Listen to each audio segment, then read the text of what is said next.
اگر آپ کو میری یہ ویڈیو پسند آئے تو like, comment and share, subscribe کرنا مت بھولیے۔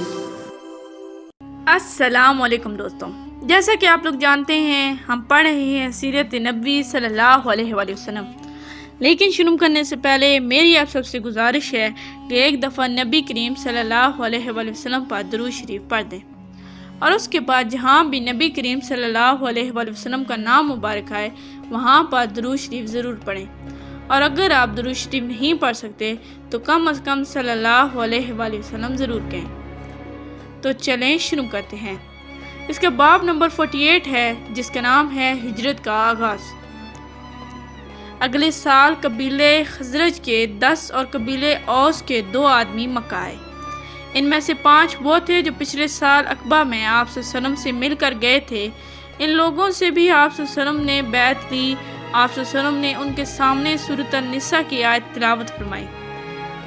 بیعت کے بعد جب یہ لوگ واپس مدینہ منورہ جانے لگے تو آپ صلی اللہ علیہ وسلم نے ان کے ساتھ حضرت عبداللہ ابن ام مکتوم رضی اللہ تعالیٰ عنہ کو بھیجا۔ آپ صلی اللہ علیہ وسلم نے حضرت ابو مصعب رضی اللہ تعالیٰ عنہ بن عمیر کو بھی ان کے ساتھ بھیجا تاکہ وہ نئے مسلمانوں کو دین سکھائیں، قرآن کی تعلیم دیں۔ انہیں قاری کہا جاتا ہے۔ یہ مسلمانوں میں سب سے پہلے آدمی ہیں جنہیں قاری کہا گیا۔ حضرت مصعب بن عمرو رضی اللہ تعالیٰ عنہ نے وہاں کے مسلمانوں کو نماز پڑھانا شروع کی۔ سب سے پہلا جمعہ بھی انہوں نے ہی پڑھایا۔ جمعے کی نماز اگرچہ مکہ میں فرض ہو چکی تھی، لیکن وہاں مشرکین کی وجہ سے مسلمان جمعہ کی نماز ادا نہیں کر سکے۔ سب سے پہلے جمعہ پڑھنے والوں کی تعداد 40 تھی۔ حضرت مصعب بن عمیر رضی اللہ تعالیٰ عنہ نے مدینہ منورہ میں دین کی تبلیغ شروع کی تو حضرت سعد بن معاذ اور ان کے چچا زاد بھائی حضرت اسید بن حضیر رضی اللہ تعالیٰ عنہ ان کے ہاتھ پر مسلمان ہو گئے۔ ان کے اسلام لانے کے بعد مدینہ میں اسلام اور تیزی سے پھیلنے لگا۔ اس کے بعد حضرت مصعب بن عمیر رضی اللہ تعالیٰ عنہ حج کے دن میں واپس مکہ پہنچے۔ مدینہ منورہ میں اسلام کی کامیابیوں کی خبر سن کر آپ صلی اللہ علیہ وآلہ وسلم بہت خوش ہوئے۔ مدینہ منورہ میں جو لوگ اسلام لا چکے تھے ان میں سے جو حج کے لیے آئے تھے انہوں نے فارغ ہونے کے بعد منی کی رات کے وقت آپ صلی اللہ علیہ وسلم سے ملاقات کی۔ جگہ اور وقت پہلے ہی طے کر لیا گیا تھا۔ ان لوگوں کے ساتھ چونکہ مدینہ سے مشرک لوگ بھی آئے ہوئے تھے اور ان سے اس ملاقات کو پوشیدہ رکھنا تھا، اس لیے یہ ملاقات رات کے وقت ہوئی۔ یہ حضرات کل 73 مرد اور 6 عورتیں تھیں۔ ملاقات کی جگہ عقبہ کی گھاٹی تھی۔ وہاں ایک 2 کر کے جمع ہوئے۔ اس مجمع میں 11 آدمی قبیلے اوس کے تھے۔ پھر آپ صلی اللہ علیہ وآلہ وسلم تشریف لائے۔ آپ صلی اللہ علیہ وسلم کے چچا حضرت عباس بن عبد المطلب رضی اللہ تعالیٰ عنہ بھی ساتھ تھے۔ ان کے علاوہ آپ صلی اللہ علیہ وسلم کے ساتھ کوئی نہیں تھا۔ حضرت عباس رضی اللہ تعالیٰ عنہ بھی اس وقت تک مسلمان نہیں ہوئے تھے۔ اس وقت آپ صلی اللہ علیہ وسلم گویا اپنے چچا کے ساتھ آئے تھے تاکہ اس معاملے کو خود دیکھیں۔ ایک روایت کے مطابق اس موقع پر حضرت ابو بکر صدیق رضی اللہ تعالیٰ عنہ اور حضرت علی رضی اللہ تعالیٰ عنہ بھی ساتھ آئے تھے۔ سب سے پہلے حضرت عباس رضی اللہ تعالیٰ عنہ نے ان کے سامنے تقریر کی۔ انہوں نے کہا، تم لوگ جو عہد و پیمان ان رسول اللہ صلی اللہ علیہ وسلم سے کرو اس کو ہر حال میں پورا کرنا، اگر پورا نہ کر سکو تو بہتر ہے کوئی عہد و پیمان نہ کرو۔ اس پر ان حضرات نے وفاداری نبھانے کے لیے وعدہ کیے۔ تب نبی کریم صلی اللہ علیہ وسلم نے ان سے ارشاد فرمایا، تم ایک اللہ کی عبادت کرو اور اس کے ساتھ کسی کو شریک نہ ٹھہراؤ۔ اپنی ذات کی حد تک یہ کہتا ہوں کہ میری حمایت کرو اور میری حفاظت کرو۔ اس موقع پر ایک انصاری بولے، اگر ہم ایسا کریں تو ہمیں کیا ملے گا؟ آپ صلی اللہ علیہ وسلم نے ارشاد فرمایا، اس کے بدلے تمہیں جنت ملے گی۔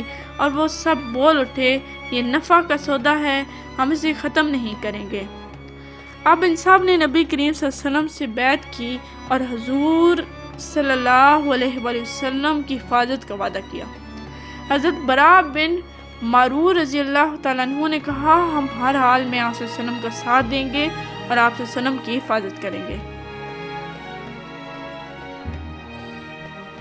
حضرت براء بن معرور رضی اللہ تعالیٰ عنہ یہ الفاظ کہہ رہے تھے کہ ابو الیثم بن التحان رضی اللہ تعالیٰ عنہ بول اٹھے، چاہے ہم پیسے کو محتاج ہو جائیں اور چاہے ہم قتل کر دیے جائیں، ہم ہر قیمت پر آپ صلی اللہ علیہ وآلہ وسلم کا ساتھ دیں گے۔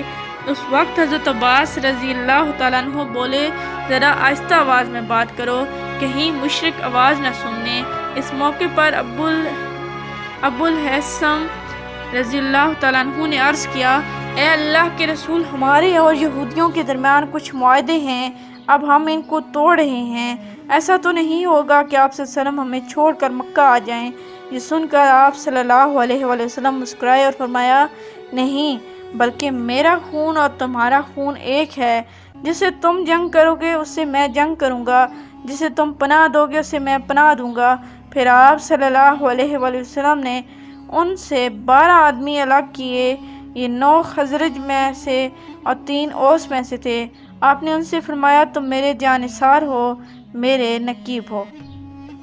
ایک 12 حضرات میں یہ شامل تھے: سعد بن عبادہ، اسد بن رواح، برا بن معرور، ابو الہیثم ابن التحان، اسید بن حزیر، عبداللہ بن عمرو بن حزام، عبادہ بن صامت، رافع بن مالک رضی اللہ تعالیٰ عنہ۔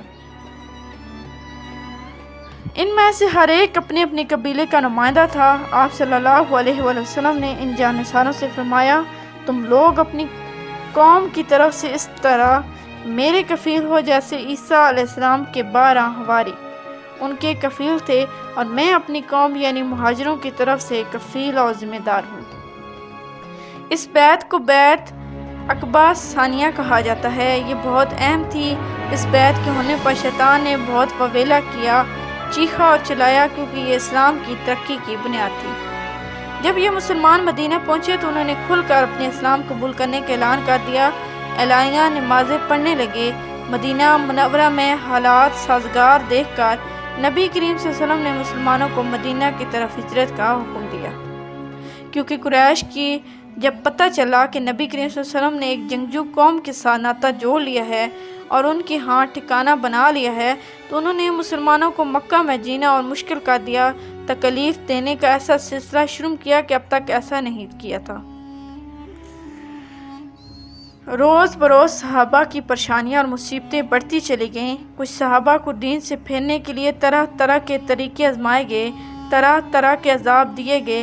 آخر صحابہ نے اپنی مصیبتوں کی فریاد آپ صلی اللہ علیہ وآلہ وسلم سے کی اور مکہ سے ہجرت کی جانے کی اجازت مانگی۔ حضور اکرم صلی اللہ علیہ وآلہ وسلم چند دن خاموش رہے۔ آخر ایک دن فرمایا، مجھے تمہاری ہجرت گاہ کی خبر دی گئی ہے، وہ یثرب ہے یعنی مدینہ۔ اور اس کے بعد حضور اکرم صلی اللہ علیہ وآلہ وسلم نے انہیں ہجرت کرنے کی اجازت دے دی۔ اس اجازت کے بعد صحابہ اکرام ایک دو دو کر کے چھپ چھپا کر جانے لگے۔ مدینہ کی طرف روانہ ہونے سے پہلے نبی کریم صلی اللہ علیہ وسلم اپنے صحابہ کے درمیان بھائی چارہ فرمایا، انہیں ایک دوسرے کا بھائی بنایا۔ مثلا حضرت ابو بکر صدیق رضی اللہ تعالیٰ عنہ اور حضرت عمر رضی اللہ تعالیٰ عنہ کے درمیان بھائی چارہ فرمایا، اور اس طرح حضرت حمزہ رضی اللہ تعالیٰ عنہ کو حضرت زید بن حارثہ رضی اللہ تعالیٰ عنہ کا بھائی بنایا۔ حضرت عثمان رضی اللہ تعالیٰ عنہ کو حضرت عبد الرحمن بن عوف رضی اللہ تعالیٰ عنہ کا بھائی بنایا۔ حضرت عبادہ بن صامت رضی اللہ تعالیٰ عنہ کو اور حضرت بلال رضی اللہ تعالیٰ عنہ کے درمیان حضرت مصعب بن عمیر رضی اللہ تعالیٰ عنہ اور حضرت سعد بن ابی وقاص کے درمیان حضرت ابو عبیدہ بن الجراح رضی اللہ تعالیٰ عنہ اور حضرت ابو حذیفہ رضی اللہ تعالیٰ عنہ کے غلام حضرت سالم رضی اللہ تعالیٰ عنہ کے درمیان حضرت سعید بن زید رضی اللہ تعالیٰ عنہ، حضرت طلحہ بن عبید اللہ رضی اللہ تعالیٰ عنہ کے درمیان حضرت علی رضی اللہ تعالیٰ عنہ کو خود اپنا بھائی بنایا۔ مسلمانوں میں سے جن صحابہ نے سب سے پہلے مدینہ کی طرف ہجرت کی وہ رسول اللہ صلی اللہ علیہ وآلہ وسلم کے پھوپھی زاد بھائی حضرت ابو سلمہ عبداللہ بن عبداللہ مخزومی رضی اللہ تعالیٰ عنہ ہیں۔ انہوں نے سب سے پہلے تنہا جانے کا ارادہ فرمایا۔